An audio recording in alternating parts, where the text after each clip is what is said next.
Você já teve a sensação de que estava fazendo 1000 coisas e quando se deu conta, não estava fazendo nada? E quando percebeu, parecia que nada estava andando? Se você vive com 1000 abas abertas e parece que o tempo todo você está apagando incêndio, esse vídeo é para você. Nós vamos falar hoje sobre um método simples e poderoso e muito visual, que é o Kanban. E o melhor, você vai aprender isso daqui de uma forma bem prática, rápida e sem ficar precisando decorar termos em inglês ou coisas do tipo. O Kanban é um sistema visual de gerenciamento de trabalho. Ele nasceu lá no Japão, dentro da Toyota, para ajudar as fábricas a organizarem a produção dele. Mas adivinha só, o Kanban deu tão certo que hoje ele é usado no mundo inteiro para poder ajudar. E ele ajuda tanto, não somente nos times de produção de algum tipo de produto, como assim também nas nossas próprias casas no dia a dia. Mas o que seria então esse tal de Kanban? Pensa num quadro com colunas. A coluna a fazer, a coluna em andamento e a coluna concluído. Cada tarefa que você tem dentro dessas colunas, ela vira um cartão. E esses cartões, eles vão pulando de coluna em coluna até chegarem na etapa final e serem concluídos de fato. Parece simples demais, não é? Mas é muito poderoso. O Kanban, ele te ajuda você a ver as coisas acontecendo. E isso muda muito a história toda. Quando você vê, você realmente entende como as coisas estão. E quando você entende,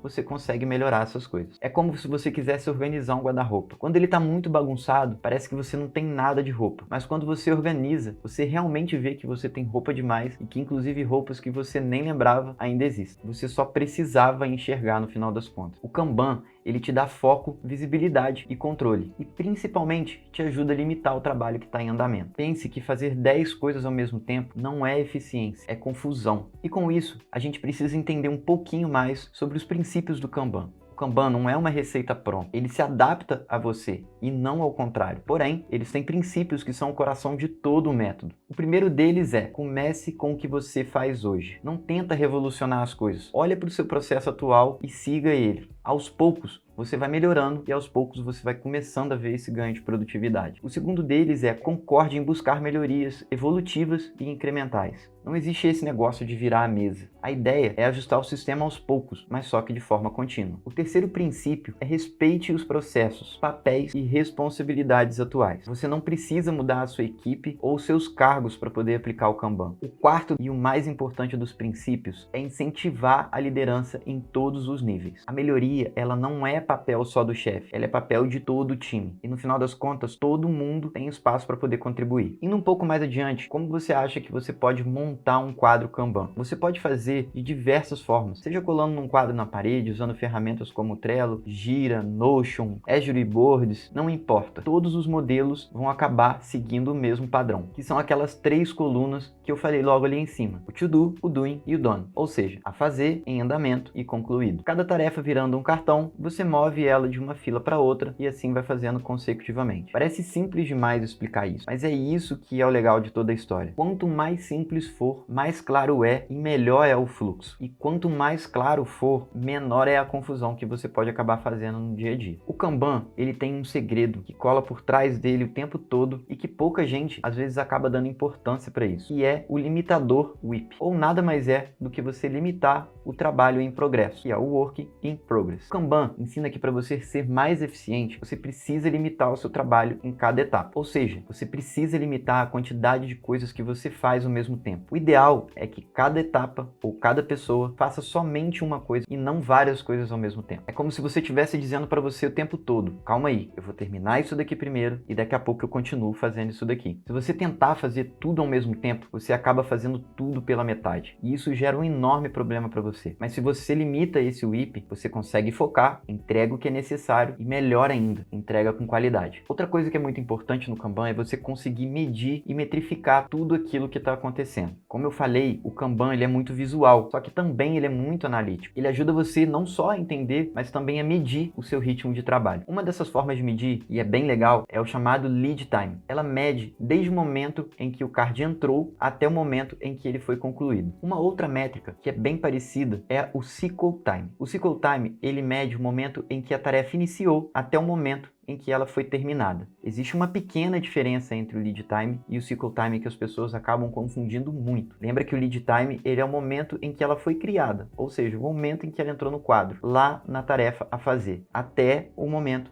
em que ela foi concluída e chegou no final da fila. O cycle time é o momento em que ela saiu e iniciou o desenvolvimento dela, ou seja, ela entrou em andamento. Uma outra métrica que é bem legal é o throughput. Ele é uma métrica que representa a quantidade de coisas que foram feitas dentro de um período de tempo. Todas essas métricas que eu falei parecem simples, mas elas ajudam a no dia a dia suas decisões serem melhores. E no final das contas acabam ajudando você a responder perguntas como, por exemplo, será que eu estou fazendo coisas demais ao mesmo tempo? Ou será que o problema está no início ou no final do meu processo? É bem importante dizer que o Kanban não é somente para a área de TI. Quer um exemplo real? Imagina que você tem uma loja de roupas e você pode usar um quadro Kanban para poder acompanhar ela. Você consegue monitorar a chegada de novas coleções, você consegue fazer a separação de pedidos, você consegue acompanhar o processo de embalagem e consegue também fazer o acompanhamento de todo o processo de entrega. Pegando um outro cenário, se você é um estudante, você pode usar o Kanban para poder criar todo um acompanhamento de estudos para suas matérias, ou trabalhos, provas, ou até em um cenário onde você consegue trabalhar com marketing, onde você pode criar todo um plano e um fluxo para acompanhar a sua produção de conteúdos. Ou seja, o Kanban, ele é um jeito de pensar e enxergar o seu formato de trabalho. E é possível utilizar ele em praticamente qualquer tipo de contexto. Tudo isso é composto porque existe uma cultura por trás do Kanban. Mais do que você ter um quadro bonitinho, o Kanban, ele promove uma cultura de melhoria contínua. Ele convida você e a sua equipe a conversarem mais, a tomarem decisões baseadas em dados, agirem com foco e se tornarem cada vez mais colaborativos. Não é sobre colocar só post-its por colocar, é sobre criar um sistema que flua melhor, que respeite o ritmo das pessoas e que gere mais valor com menos esforço. Agora, depois de ouvir isso tudo, me responde uma coisa: faz ou não faz sentido você organizar o seu trabalho ou a sua vida com o seu cotidiano dessa forma? Aproveita e se inscreve aqui no canal e comenta aqui embaixo como você usaria o Kanban na sua rotina daqui para frente. Espero que você tenha gostado do vídeo e fica com Deus e até a próxima. Nos vemos já!